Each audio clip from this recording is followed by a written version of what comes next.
খালি gas cylinder কাঁধে নিয়ে প্রচারে গ্যাসের মূল্যবৃদ্ধির প্রতিবাদী বসিরহাট উত্তরে তৃণমূল প্রার্থী তৌসিফুর। বসিরহাট উত্তরে নির্বাচনী প্রচারী অভিনব প্রতিবাদী নজর কাড়লেন তৃণমূল প্রার্থী মোহাম্মদ তৌসিফুর রহমান।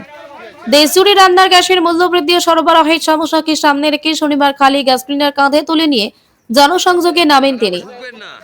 গড়ারা সুগরকুলিন গ্রাম পঞ্চায়েতের রাজনগর, গদারাটি, বেলের ধান্যকুড়ি এবং জয়পুর কালীবাড়ি সহ একাধিক এলাকায় প্রচার চালানোর সময় এই ভিন্নধর্মী প্রতিবাদী সামিল হতে দেখা যায় তাকে।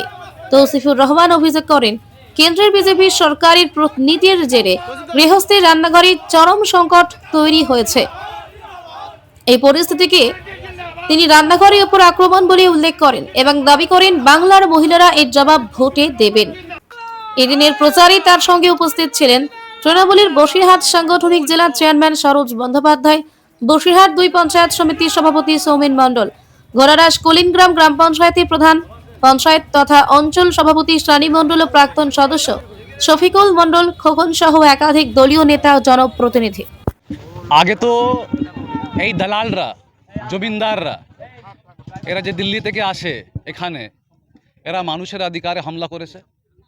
তারপরে আপনি তো আমার হাত দেখতেই পাচ্ছেন, রান্নাঘরে হামলা করেছে। ঠিক আছে, এটা হয়েছে বিজেপি চরিত্র, এটা হয়েছে ক্যারেক্টারিস্টিক। আর এরা চাইছে বাংলায় রাজ করবে, হবে? জীবনে হতে পারবে না। মহিলা রান্নাঘরে এই হামলা কিন্তু আমাদের মা বোনরা ভুলবে না। এটা হয়েছে আমাদের প্রচার, কিন্তু এটা হয়েছে আমাদের হাকিকত, এটা হয়েছে fact. And this is how BJP wants to win. They will never be able to win.